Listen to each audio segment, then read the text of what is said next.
Bonjour François, bonjour tout le monde. Alors ce matin, un constat, nous sommes bien peu de choses. Et oui les amis, d'habitude dans le monde, nous faisons comme si nous étions les maîtres des lieux et reconnaissons que c'est bien agréable. Nous nous baladons fièrement en territoire conquis, en confiance, comme le petit patron de l'usine au milieu de ses ouvriers. Nous faisons comme si le monde était un truc construit pour nous, qui était à nous et qu'on pouvait en faire ce qu'on voulait. C'est vrai que nous sommes hyper forts. En quelques siècles, nous avons soumis tout le monde, les dauphins, les baleines, les requins, les lions, les pumas, les éléphants, les loups. Si on a envie, nous pouvons tuer tous ces trucs juste pour le fun, pour en faire des tapis, des descentes de lit, ou bien on peut les épargner parce qu'on est sympa, ou bien on peut les mettre dans des eaux pour leur jeter des vieux bouts de pain en rigolant. Et t'as vu le gorille qui se gratte le cul. Les plus forts, les plus badass, c'est nous, on n'a rien à craindre, on est bien installés. Quand il pleut, on ferme la fenêtre et on s'en fout de la pluie. Quand il gèle, on allume le chauffage et on s'en fout du froid.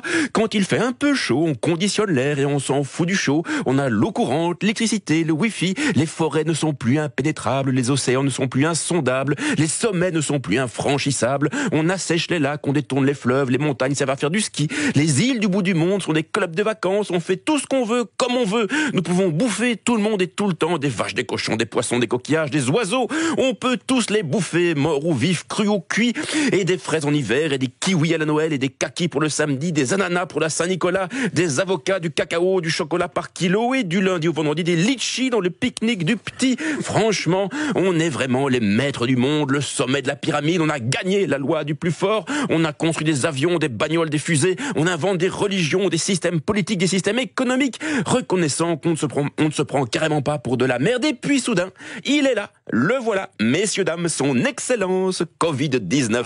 Covid-19, une petite chose sans cerveau, un truc probablement illettré, un truc même pas capable de faire la différence entre une Stella et une Duvel, un truc même pas vraiment vivant, un simple petit paquet d'acide nucléique additionné d'une pincée de protéines. Le Covid-19, quelle incroyable puissance possède ce petit salopard d'à peine 50 nanomètres qui en quelques semaines nous a bien fait comprendre que nous n'étions les patrons de rien du tout, que nous nous bercions d'illusions, que nous étions juste des petits sacs de chair bien vulnérables avec quelques neurones posés dessus. Vous François et vous Antoine et toi plus moi plus lui plus elle, tous des petits sacs de chair, tous fragiles.